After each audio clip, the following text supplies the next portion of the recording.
Hello, everybody, and thank you for joining us for our virtual celebration of International Workers' Day this afternoon.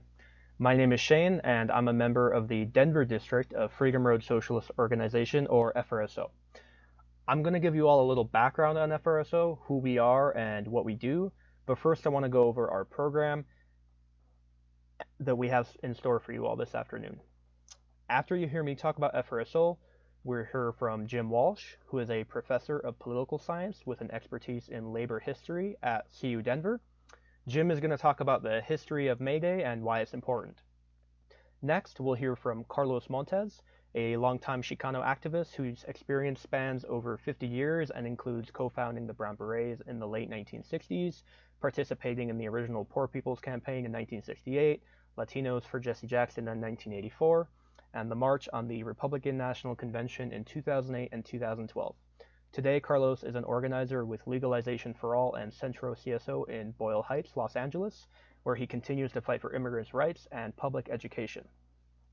After Carlos, we'll hear from Kyle Burroughs, an organizer with Students for a Democratic Society in Denver. Kyle will talk about the importance of May Day for students and some of the work that SDS has been doing in the past couple of months. Then we'll hear from Gabriella Killpack, a UPS Teamster steward in Salt Lake City, Utah. Gabriella will talk about the labor movement and the importance of unions in the working class struggle. Finally, we'll end with a video from the Italian communist organization Fronte Popolare about the impacts of COVID-19 on the Italian working class and how they're fighting back. Then we'll have a brief Q&A for all of our speakers. So now let's take a little step back and talk about FRSO and who we are. We are a national organization of revolutionaries fighting for socialism in the United States. The roots of our organization emerged originally out of the tremendous social ferment and revolutionary struggle of the 1960s and 1970s, as oppressed nationalities, women, and young people sought to bring genuine equality, justice, and peace to the United States. FRSO was initially founded in 1985 as a merging of several revolutionary groups from this movement. We make our home in the working class. FRSO members are rooted in the mass movements for justice, particularly in the labor movement and the movements of oppressed nations and nationalities, especially African Americans and Chicanos. We are also active in the immigrants' rights, anti-war, student and youth movements. As Marxist-Leninists, our ultimate goal is the overthrow of capitalism and the establishment of a system that is ran by and for the working class, socialism. We seek to do this by building a new communist party, by uniting with the militant activists from the various people's movements that we're involved in and winning them over to the science of Marxism-Leninism through the course of struggle. At the heart of our strategy for revolution is the strategic alliance of the multinational working class and oppressed nationality movements to form a united front against monopoly capitalism. Through this strategy, we seek to overthrow the rule of the capitalist class in the United States and establish socialism. If you'd like to learn more about FRSO or join us in our struggle to end capitalism, you can find us at www.frso.org, as well as on Facebook, Twitter, and Instagram. All right, so now, without further ado, let me pass this over to Jim Walsh to talk about the history of May Day and why we still celebrate today.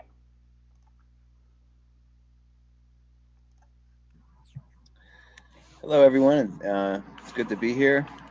It's good to meet my colleagues on the panel, and I look forward to hearing from them as well. I'll try to set a context for understanding May Day.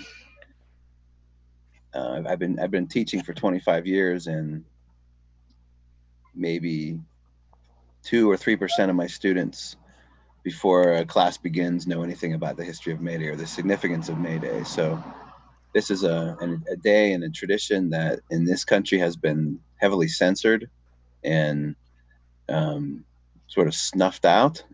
And I'll talk a little bit about that as well. And in this moment, in this crisis that we're all living, the ordering of meatpacking plants to stay open and meatpacking workers to sacrifice their lives it's just the latest example of the working class being seen as expendable. And so, but in the worst of economic times, workers make the most gains. The 30s were the best time for workers' rights in U.S. history. And so there's a lot of hope right now that workers could use this crisis for gains, for big gains, to change the system, to challenge the system instead of be victimized by it. So May Day as a tradition, as a day for workers' rights and worker solidarity, comes out of the 8-hour day movement in the late 19th century. The early version of what's today the American Federation of Labor and the Knights of Labor, which was really the first national labor organization in the United States, pushed the 8-hour day in the 1880s pretty heavily. They were joined by other socialists, anarchists, and other radical organizations to enforce a sort of a new workplace culture built around the 8-hour day. In 1886, about 300,000 workers walked out of their jobs nationwide. 100,000 of them in Chicago, and it was related to a strike of the McCormick Reaper workers, steel workers in that city. Police overreacted to a rally and waded in, and 2 of the strikers were killed. A day later, 3,000 people went to Haymarket Square in Chicago to protest these killings. The weather was really bad, which meant that turnout was lower than expected. But there were still 3,000 people that came out. Police, again, overreacted and marched to shut down the speakers in the middle of the rally. Waded in to close down the rally and to shut down the speakers. In the midst of that sort of chaotic moment, a bomb exploded. And after the bomb, police opened fire indiscriminately. Before the dust had settled, about 7 civilians died and dozens were injured by the police gunfire. 8 police died. Only one of them clearly died from the effects of the bomb. The others, it's unclear what the cause of death was. The bomber, by the way, was never identified. So to this day, it's unclear who or why or what that was about. But what happened is that eight self-proclaimed anarchists were arrested and convicted, only 3 of whom were actually at the rally that the bomb exploded at. And of those 8, 4 were convicted and hanged, and 1 committed suicide before his execution. So the 5 of the 8 died. This led to what I consider the first Red Scare in American history, where anyone with radical economic justice ideology was targeted and attacked. Anarchist communities, socialist communities across the country were targeted in the aftermath of this. Today, 66 countries, at least 66 countries, officially recognize May Day as International Worker Solidarity Day. But ironically, in the country where it originated, it's not officially recognized at all. In fact, the effort nationally here has been to censor and co-opt the day, beginning with President Cleveland about 5 years after the Haymarket killings. Grover Cleveland tried to co-opt May Day by creating Labor Day, what we today call Labor Day, in September. And Canada quickly followed the U.S. move to create the Labor Day holiday. But really what the effort was about co-opting the energy of May Day and the revolutionary spirit of the May Day tradition. Later in the early 20th century, the U.S., because there was still energy behind May Day in the early 20th century, so it didn't really work to create Labor Day. There was an effort to rename May Day Law and Order Day, which I find quite interesting and funny, because during the late 60s, Nixon really latched onto the law and order mentality to try to crush, through COINTELPRO, to try to crush civil rights movements and civil rights organizations like the Crusade for Justice and the Black Panthers. So anyway, so the history of the effort to co-opt and censor May Day is just as important as the history of May Day itself. Today, May Day is recognized in labor communities and folks who fight for social and economic justice, but it's never been something that's made its way into the mainstream of the country, unfortunately. And we can work to change that, to sort of pivot back to local history and whatnot. We have the Ludlow massacre that happened in southern Colorado, and we just had the 106th anniversary of the Ludlow massacre, when Colorado National Guardsmen opened fire and burned the tents of striking coal miners and their families near Walsenburg, suffocating 13 children and several women in a pit. There's a monument to the victims of the Ludlow massacre. But there are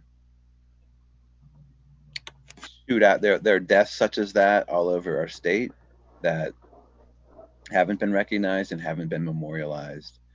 Right now, we're working on a memorial in Leadville, Colorado, to immigrant miners in the back of the main cemetery who are buried in unmarked graves. There's thousands of unmarked graves in the back of Leadville's Evergreen Cemetery.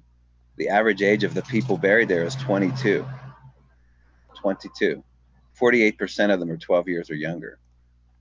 And so to recognize Ludlow is so important, but Ludlow is just the beginning. We need to go to all of the unrecognized workers and members of the working class in Colorado history and find their stories and hold up their stories. And today, as we speak, in this crisis, the backbone of our survival is the working class and the people who are continuing to sustain us in terms of healthcare and food and delivery, et cetera, et cetera.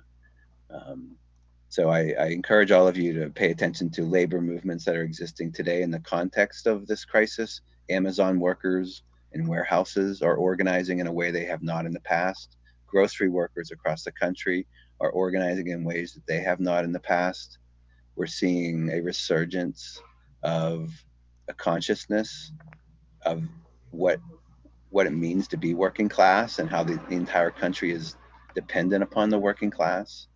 And so as advocates and allies, we need to have people's backs and be behind these movements today. So I'll stop there, and I look forward to hearing the thoughts and comments of my colleagues. Thanks, everybody.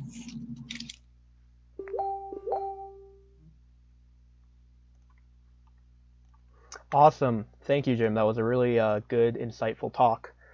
All right, so next we have Carlos Montes. And like I said, he's an organizer with Legalization for All and Centro CSO in Boyle Heights, Los Angeles. So I'm going to go ahead and pass it on over to Carlos. Thank you very much. And Jim, that was a great talk at the history of working class struggles. I recall being in Morenci, Arizona, during the copper miners' strike in 1984 for a big national rally. I remember the FARA strike in El Paso, Texas for union recognition. But I'm here in Boyle Heights, a poor working class immigrant community. Many of our community work in the garment service industry, the hotels, restaurants, and janitors. So we're suffering the effects of this major economic crisis, but the people are fighting back. Yesterday, we did have our annual Boyle Heights May Day. We did a car caravan, and we continued with our basic demands of legalization for all, stop the deportations, but we of course added the working class demands of testing for all health care for all. And we started raising the issue of guaranteed income or income for all, and stopping and demanding a moratorium on rents. And I did want to point out it was a very good history of May Day. I wanted to point out, or not point out, just that that in the United States, you're right, Nixon tried to make it law and order day a long time ago, but 2006, the immigrant rights movement rose up and relaunched or reestablished May Day as an important working class protest in the United States. And in March 25th of 2006, we had the mega marches against the Sensenbrenner bill, which was a bill introduced to criminalize basically being immigrants. And then on May 1, there was mega marches all over the United States in the big cities where mostly Latino, Mexican, Chicano communities live. And it was relaunched again, right? And with the main demand of legalization for all. But I wanted to also point out that in the Chicano movement, we see the immigrant rights struggle not just as a struggle for immigrant rights, but as a struggle for self-determination, a struggle for equality. And even though we work and support many of the nonprofit groups that fight for immigrant rights, we like to point out that mass migration, misery, poverty is caused by U.S. imperialism in the U.S., whether it's in Central America, Africa, or Asia. It's U.S. imperialism, U.S. empire that causes mass misery and migration. One example in the United States, of course, is NAFTA, North American Free Trade Agreement, that another so-called free trade agreements that cause Mexico and other Central American countries to go into economic crisis, right? So we like to point that out. And so every year since 2006, we've been marching and focusing on immigrant rights, you know, saying we want legalization for all. We also raise a demand of defend DACA. And currently we're in a major fight, obviously, I think, to defeat and dump Trump, because for some reason he just got it into attacking Mexicans, Latinos, you know, building the wall, deportations, which is a major attack, what we point out as national oppression. So again, our struggle is not just for immigrant rights, it's a struggle for liberation, for self-determination of the Chicano people in the Southwest, which of course Colorado is a big part of. I myself was raised in the border town of Juarez and El Paso. My family's from the northern part of Chihuahua, Mexico, working class.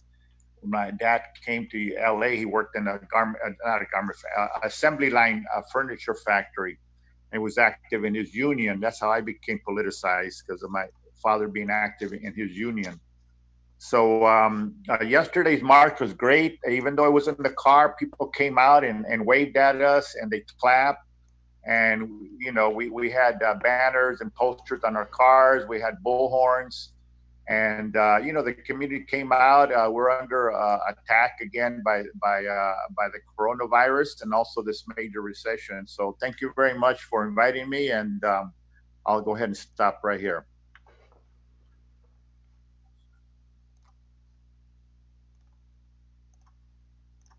Awesome. Thank you, Carlos. I really appreciate you being able to come on and speak to that, get a little bit of insight into what's going on around the country in LA and elsewhere. All right, so next up we have Kyle Burroughs. Kyle is a organizer with Students for a Democratic Society on Auraria campus, which includes CU Denver, Metro State University, and the Community College of Denver. So I'll go ahead and pass this on over to Kyle.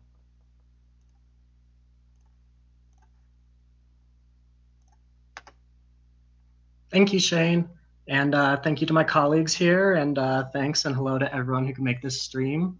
Happy May Day. My cat is going to be right here making a cameo, so just try to ignore her.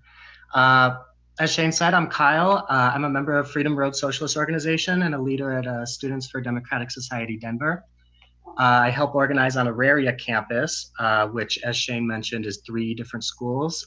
We have CU Denver, Metropolitan State University, and Community College of Denver. So I wanted to keep my portion kind of brief, but I really wanted to talk about how May Day is relevant to students. So firstly, I'm going to throw some numbers out. It's important to know that the majority of college students in the US are workers. Numbers say that 70% of full-time college students are workers. And I've personally observed consistently high numbers of workers in conversations with students at Auraria. It's actually really rare that you meet someone like at Metro who doesn't have a job that they work along with their schoolwork. Furthermore, over a quarter of low-income full-time students in the US work full-time, over 35 hours, so full-time school and full-time job. That's 26%. That's significant for Auraria campus because, as Metro boasts, MSU Denver is among the lowest tuition rates of Colorado's four-year public university. So that means essentially that they're likely to draw in more low-income students. Community College of Denver, their tuition is about 60% that of Metro. So again, more low-income students on campus. I've also been told that 1% of students at Auraria are homeless. So that's approximately like 400 students. Demographically, Metro is less diverse than Denver, but there's still many DACA students, Dreamers, Asset students is something we have. Asset is a program that allows undocumented high school students to attend universities at in-state tuition. Metro actually has the highest number of Asset students out of all Colorado colleges. The struggle of immigrants to pursue higher education is the same struggle that the majority of students participate in. Free quality education is ultimately the popular sentiment of students in the US, and instead we get predatory loans and lifelong debt. So what we ultimately have at Auraria is a commuter campus that pulls in many full-time workers and a very high percentage of part-time workers. In talking with students, you observe a really high level of class consciousness, and many students are ideologically advanced. There aren't many progressive student groups on campus, so SDS is kind of unique in that we're one of the very few groups that actually does stuff on campus. So Auraria is really a perfect place for SDS to continue our work to encourage politically progressive practice among the student body. Topics SDSers have addressed on campus through rallies, protests, pamphleteering, and call-ins, etc. in the last several months include Justice for Elijah, who was a young black man beat to death by Aurora police, No War on Iran, meddling and corruption in the Iowa Democratic Caucus. Our Black History Month event featured local Black activist and speaker Sharif Aleem. We have climate change and campus sustainability, defend DACA, and many COVID-19 related call-ins. I would say our greatest challenge we've faced as a group has been dealing with the consequences of COVID-19. We've had to mobilize in entirely different ways, as well as change our goals for the semester and essentially reorganize our strategy and tactics for getting things done. The ingenuity of students and workers, however, cannot be stopped by circumstances. Our tactics only become more honed in the struggle, and I have no doubt that next semester will be full of renewed vigor for making change on campus, virus or no virus. Some problems we face due to COVID-19 include making sure students can attend and do well in remote courses, as well as be able to get refunds on courses should it be necessary to drop classes. We also need to keep services on campus ongoing, such as health-related services like therapy and counseling. Workers on campus are seeing drastically cut hours and or no hazard pay, which is a fight we need to take up. Professors are seeing increased workloads and demands for flexibility without increased pay. Meanwhile, it's not always clear where funds allocated to the schools on campus via the CARES Act are going, and if those funds are necessarily helping students or not. If the COVID crisis continues into fall semester, we'll certainly have a lot of work cut out for us, and we'll need to display creativity and ingenuity in figuring out ways to advance the struggle. Right now we do call-ins and petitions. We can do car protests. We're gonna see what else we can come up with to engage with students and workers on campus. So yeah, I wanted to keep this brief and just wrap up, but my main point is essentially that May Day is very relevant to students, especially at Auraria, and in the end, knowing labor history is really like enriching and kind of inspiring, as Jim and Carlos have shown. It helps to advance the struggle, both with regards to labor and with the various fights that students choose to take up. So thanks to everyone for tuning in. And again, my name is Kyle. On behalf of Freedom Road and SDS, happy May Day.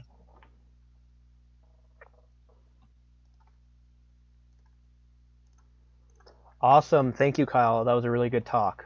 It's great to hear that the students are active and making a difference as well, because that's the next generation of workers, right? That's the next generation of leadership for our movements. All right, so I'll go ahead and pass this on over to our last speaker, Gabriella Killpack. She's a UPS Teamster steward in Salt Lake City, Utah, and she's going to talk a little bit about the labor movement that she has a lot of direct experience in. Hi, thank you so much for letting me be on this live stream. I loved hearing everyone speak so far. You guys have done a very great job. Unfortunately, my cat was with me this whole time, like Kyle's cat, but she just ran off my lap, so you guys don't get to see her. Yeah, I wrote a bit, so bear with me. I'll try not to use a reading voice. The working class is bearing the brunt of this pandemic, from being forced to work extreme hours with little to no personal protective equipment, as many UPS workers are and hospital workers, to the tens of millions of workers now unemployed and without health insurance. Our class is the one who is suffering while the rich continue to make billions. The coronavirus is exposing the true inhumanity of the ruling class. Workers are keeping the wheels of society turning, and we need political and economic power in the hands of the working class, and that means socialism. The labor movement is on the rise and fighting back. In recent years, work stoppages have grown greatly. We have seen the Lyft and Uber strikes in 2019 for better pay, Unite Here strikes in the Marriott Hotel in late 2018 with 7,700 workers, involving Hawaii, San Francisco, Oakland, San Diego, San Jose, Detroit, and Boston.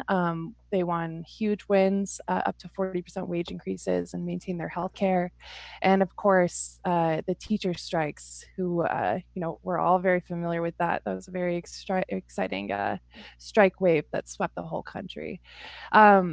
On this May Day, too, we're seeing workers across the country striking and boycotting Instacart, Amazon, and Target.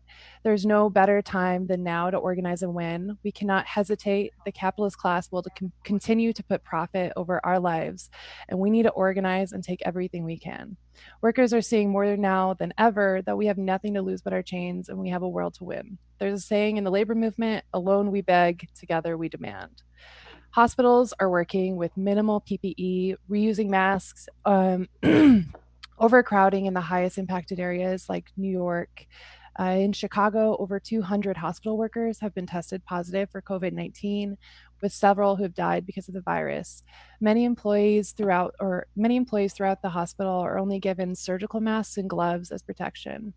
Quote, "We are responding to the biggest crisis our country has seen in years. Public employees are on the front lines working together to defeat this historic and deadly pandemic. Our thoughts and prayers are with the families who have lost loved ones to COVID-19. Essential workers are risking their lives.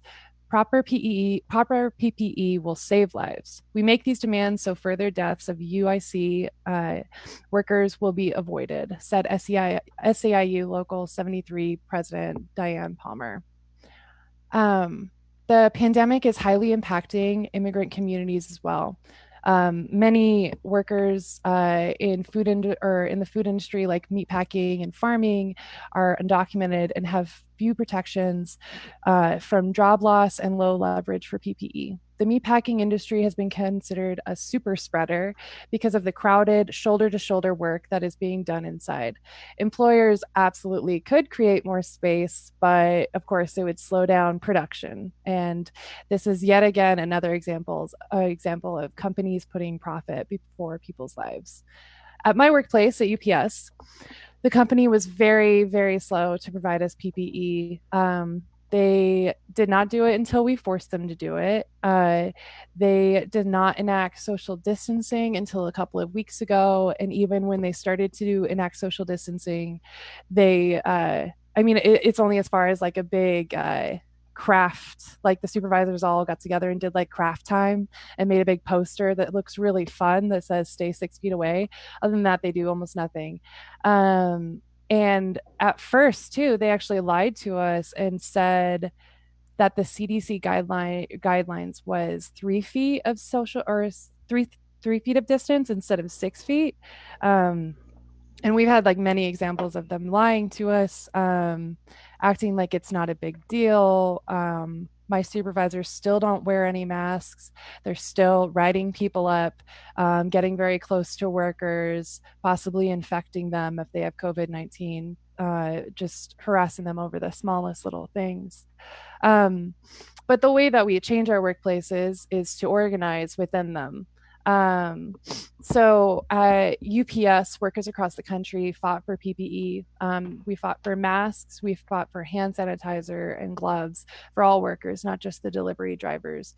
And we won it through protests outside the hubs. Some people did petitions. Some people did flyering. And we see that when we organize, we win. And now we are fighting for hazard pay. None of us have volunteered to be an essential worker during a pandemic, and we live in fear of being exposed to COVID-19. For me personally, I deliver to hospitals and clinics, a lot of senior housing, and a lot of working class neighborhoods. And I'm very worried that I may contract this deadly virus. And as a young person, I'm concerned that I could possibly be asymptomatic. But with we have PPE, but we don't have enough of it, so with lack of PPE, and I'm concerned that I could be spreading it to hospitals, to clinics, to senior housing. Many of my coworkers have bought their own PPE. They've bought their own gloves, all of this responsibility should fall on the boss, and it hasn't. And we're holding an immense burden of working during a pandemic. Like I said, none of us volunteered to do this. We're working day to day with immense uncertainty, and we deserve to be paid hazard pay for working in hazardous, potentially life-threatening conditions. Along with the demand for hazard pay, we also must take up the demand for the release of all detained immigrants at the border, to stop deportations, and to release prisoners. We cover a lot of these struggles. We cover a lot of these struggles and these wins and these fights and Fight Back News. For example, when I was talking about the hospital workers and I got that quote, I got it right out of Fight Back News, out of a great article that was posted recently from Chicago. And UPS workers across the country are writing Fight Back articles and sending them in, and talking about like what's going on in their workplace, how they're organizing, and fighting back, how like the win for PPE, etc., demand for hazard pay. So I really encourage everyone to read Fight Back News. I read it every day, and it teaches me new things. I love reading recently about the car caravan protests, because that's something I've never done before, and we can read how other people are doing it and then learn for ourselves. To close off, I would like to read the Freedom Road Socialist Organization's Labor Commission statement of the 4 immediate demands of the labor movement. So 1, immediately close all non-essential and non-emergency businesses and services. This is a public health pandemic that affects every square inch of this country, and we need to act accordingly. 2, no worker shall suffer a loss of income as a result of the crisis. Whether someone misses work because of a quarantine or a lockdown, misses work because they are sick, or works for a company that closes either temporarily or indefinitely because of the crisis, every worker will continue to be paid. 3, every worker forced to work needs to be kept as safe as possible. Everyone who works in essential or emergency services needs to be provided with adequate training, personal protective equipment, and supplies in order to do their job with the lowest risk of exposure. 4, every worker forced to work needs to receive additional hazard pay. Millions of workers are going to put their lives on the line to keep the population safe and prevent the worst pandemic in a lifetime. They need to be compensated accordingly. As a movement of working class or working people, we have a single central tenet. Quote, an injury to one is an injury to all. We are all in this together. We need to take care of each other, of our families and our coworkers and our sisters and brothers in the labor movement. In our hands, the hands of hundreds of millions of working people in this country, lies the strength to build any future and weather any storm. We can unite, and we must unite to ensure that the greedy capitalists do not drag us into the abyss. Thank you. Awesome. Thank you very much, Gabriella. That was a really good talk. Yeah, workers are definitely bearing the brunt of this crisis. Workers and oppressed people and poor people, for sure. All right, so now we are going to show a short video from the communist organization Fronte Popolare from Italy. The video is about COVID-19 in Italy. As you all probably know, COVID-19 is hitting Italy very hard. So it talks about some of the challenges that they're facing there, as well as the impacts on the working class.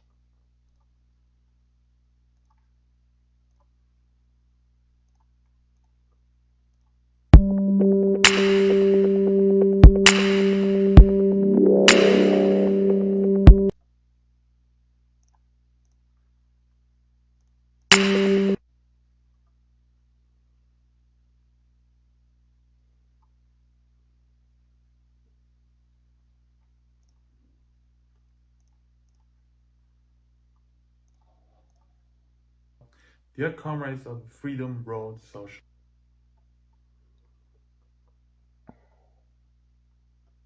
Organization, in the behalf of Fronte Popolare of Italy, we salute you and your people in this International Workers' Day. We urge to express our deep solidarity for the current suffering due to the COVID-19 outbreak in your country. By denying the issue or blaming others, Trump's criminal administration has put first capital's profit rather than health and well-being, now resulting in a massive infection and thousands of deaths. We stand on your side in your struggle to overturn the capitalistic class in the country in which it has reached the most advanced form of economic, social, and political organization. Once again, we clearly see that the US working class, its pride, strength, and aspirations, is among the most vital threats to the worldwide capitalism toward the future of democracy, peace, and socialism. COVID-19 disease has firstly beaten Italy. In a few weeks, we recorded thousands of infected people and death. The virus has quickly spread in the workplaces and public transports. It nests in hospitals. Many lives could have been spared with a more democratic economic system, able to answer to the need of people rather than private profits, able to adequately fund our health system. The lack of productive gear and the shortage of health employees has turned it into an intolerable death toll among medical workers. The private and local management of entire branches of our health system has put in mortal danger our elders, causing thousands to die alone and without dignity. We will not forget. Now that the epidemic curve is flattening, the government is planning to end the quarantine for the most important economic branches by May the 4th. This means that millions of workers are about to get back into factories. Without the right prudence, there is a substantial risk of a new dramatic wave of infection. Last week, the government, together with unions and employers, agreed over a series of safety measures to be taken in the workplaces. As Marxists, we know that there is one issue that continues to be neglected in this crisis, that is, the centrality of labor in social life. The entire social wealth is produced by labor. Labor creates the wage and the profit, and the state budget. Everything depends on the vitality of the productive factories, which in turn depends on human activity. Then, our claim is that only workers themselves can guarantee the strict respect of the agreement signed by the government, check its adequacy, and propose its modification. Workers must exercise a power of command over their own activity to safeguard their own health in the workplace. In the crisis, we must fight to get this power legally recognized by the state.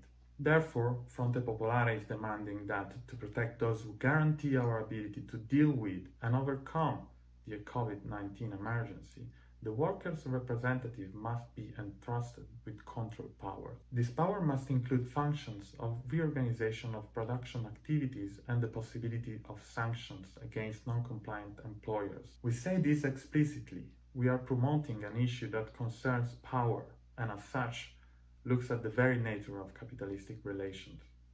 We are demanding something that neither the employers nor the political representative will ever be willing to concede. Started immediately, we must ease or directly organize local committees of workers. The primary goals must be that of publicly report employers' abuses or health threats and explicitly promote changes in the workplaces, seeking solidarity among the broad population. Labor is facing an historic opportunity to claim its leading role in the world society. We must not allow the capitalistic class to impose responses in its own exclusive interest, not now nor in the future economic downturn. The International Workers' Day is the day of the working class pride. We celebrate the leading role of the workers from all over the world in the struggle against the virus, as they once more became aware and more confident of their strength. When we cover the same road, we relentlessly work for a future of democracy and socialism.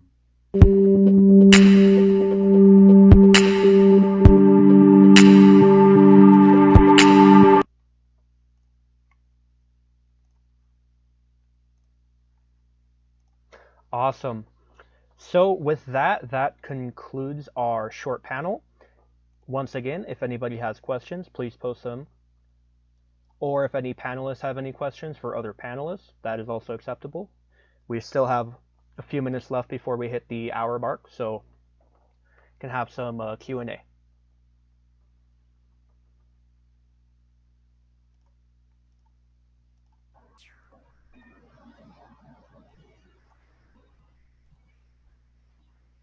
I have a question for all the panelists. You all kind of talked about it a little bit, but it's kind of hard right now, right? Because while at the same time we're all hitting, or working class people and poor people and oppressed people are under tremendous attack right now, it's hard to organize in ways that we're used to. It's hard to hold in-person meetings. It's hard to do marches. It's hard to do stuff like that. What are some of the most effective ways that you all have found to organize in this time?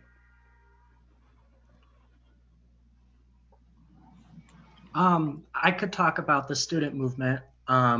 We've been doing a lot of call-ins.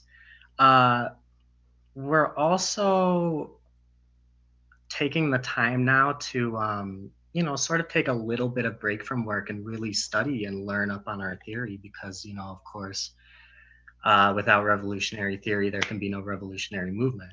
So I think now is a perfect time to, if you need it, take a break and self-care. And, we're checking in on our members and making sure everybody's okay and, able to, go on with their lives in a somewhat normal fashion. So yeah, definitely call-ins, petitions work.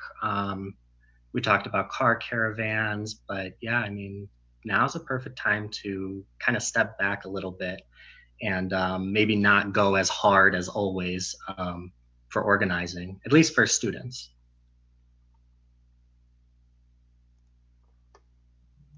Awesome. Thank you, Kyle. Does anyone else have anything to say? Yeah, Gabriella. Yeah. I think in the working class, and at least particularly where I am at, a lot of my coworkers are very angry. We're an angry bunch pretty often, but I haven't seen this level of like mass anger since we were sold out in our contract a couple years ago. People are very mad about the lack of PPE for a long time, and the talk on hazard pay has really been rising. People are very mad we're not being compensated, and we're in fact being the kind of the opposite. We're being even more exploited. We're being worked even harder, while this company is still making hundreds of millions in profits. And the only reason they're making those profits is because we're working a pandemic. We're literally dying. There are UPS drivers who are dying because of this pandemic. So I think, yeah, it really is like an interesting question. It's been a bit of a learning curve for us, adjusting our tactics, being considerate of people's safety while also fighting for safety, right? But we realize that we really we do have to find ways to do it. And we made a flyer and we handed it out to people. You know, like we did our best. We tried to wear gloves and masks. We are working on a button campaign right now. We're making buttons and stickers and giving them out to workers. And that can be a really simple thing. Like it says a ton. It means a lot when people wear buttons. And it's for hazard pay, demanding for hazard pay. I think it just takes a little bit more care, but I think the need to fight right now is it's never been more crucial. You know, like our lives really are on the line. And I think there's a lot of lessons that we can pull out of this moment. When we struggle with the boss, when we fight for justice on the shop floor, you know, we can pull a lot of these lessons out and like teach our coworkers a lot about like what society really is, you know, like they like the bosses really do care more about profit than people's lives. And the only reason we've gotten any of these gains in the union movement, and the only reason or the only way we're going to get more in the future, is if we organize together and fight back. Awesome. I'll add, I really appreciate. Go ahead, Jim. I really appreciate what Gabriella's saying, and it's inspiring for me to hear from people who are actually doing organizing work for workers instead of academics and others. So thank you for those thoughts, Gabriella. I've been inspired by some of the teacher strikes in places like Chicago, where the teachers aren't just fighting for fair pay and benefits, but they're also fighting for their communities. That some of the demands that are being made are about the health care of their children, the health care of the community. And that's, I think, not altogether new, but it's something we haven't seen in a while, where workers are making demands way beyond just the safety and the benefits and the pay of their immediate work. I participate in something called the Romero Theater Troupe, and it's named after Oscar Romero, the bishop from El Salvador who was murdered in 1980. And we use the stage to tell labor history and to educate the public about current labor struggles. So we've been doing this for 15 years, and we've learned that the stage the arts is a great tool to bring people on board and educate people about these struggles, rather than handing someone an article or forwarding an article to them. But so the arts needs to be central. It always has been central. There's never been a movement without the arts, and I think the arts has to be central to this movement that we're currently as well. So those are just some thoughts that I'll put out there. And lastly, I think that for me, I'm very interested in how members of the working class in rural areas, predominantly red states, predominantly white communities, can be educated in terms of having their consciousness shifted into a space of identifying as their class, rather than identifying only to their race. And what I mean by that is, I think that rural white communities are socialized to only identify with their race. But if we can move people into a consciousness of identifying with their class, that's going to be a game changer. That's going to be huge. But the politics of fear keep people in that paralyzed space. And so for me, I think a key element to the labor movement today is access and education and engagement with those communities. I think that's vital. Yeah. Awesome. Thank you, Jim and Gabrielle. Those were both really good answers to the question. And it's great to hear about how people are overcoming this. And yeah, to Jim's point, class consciousness is so important. Any other comments, I guess, from any of the other panelists? Yeah, I can mention briefly that the COVID-19 testing here in Southern California was primarily originally in the affluent communities. So we did a call-in campaign to the County Board of Supervisors, along with an online petition demanding expanded testing in Boyle Heights and East LA. And then within a week or so, they opened up at East LA Community College a testing center, and also a testing center at Boyle Heights. And what happened, and then we saw a spike also in the positive COVID-19 results in our community. The other thing we did with the car protest yesterday, not only was the the May Day protest, but we stopped at the LEPD headquarters in Boyle Heights and stayed there for a while, honking and put out the sign, "Stop killing Latinos, Chicanos." Because in Boyle Heights, recently we had a high number of police killings by LAPD. So the other thing is that we fight for public education against privatization, against charter schools. So working with local parents and teachers, we've been able to go to the charter school board meetings that they have online. Because of the Brown Act, they have to announce them and have them available. So we take the opportunity to do public comments to say we oppose the privatization of public education. So those are some of the things that have been successful, and I really appreciate the comments from Gabriella and the others on what they're doing. Thank you. Awesome. Thank you, Carlos. That was really insightful as well. All right, so we're approaching the hour. Once again, anybody watching, feel free to leave questions in the comment box.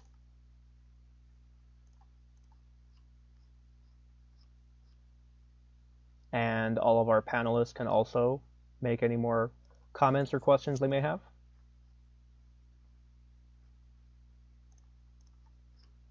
I have a question.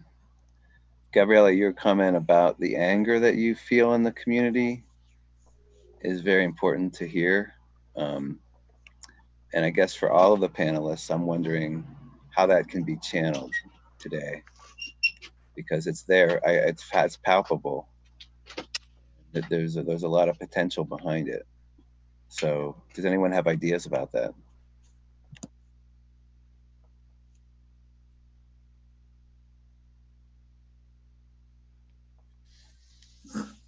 Well, yesterday there was a lot of anger, but some of the right-wing pro-Trump people went to City Hall saying "open up," right?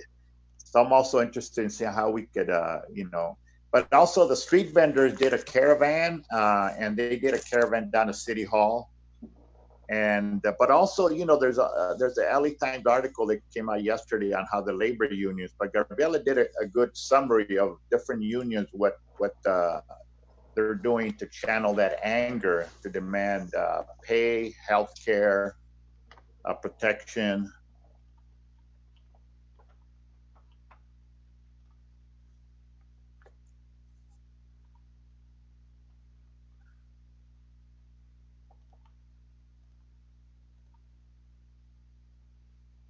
Oh, I don't hear anything. I muted myself. Sorry. I keep doing that. Yeah, no, I kind of answered that question earlier. But yeah, I think it is really important to recognize and not miss this anger, not just like let it pass, not think that we can't do anything. Like we really do have to be creative in our demands, and we have to be listening to these people who are angry and try and like resolve these and try and like organize them, try to move them. We need to like mobilize these people and move this anger into action. However it works, we have to do it, win everything that can be won. But yeah, there's a lot of anger, and it's a good thing.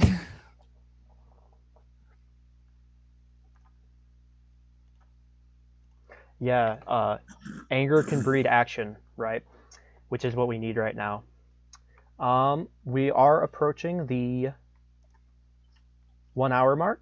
Once again, any panelists that have any concluding thoughts or anything like that, now would probably be the time.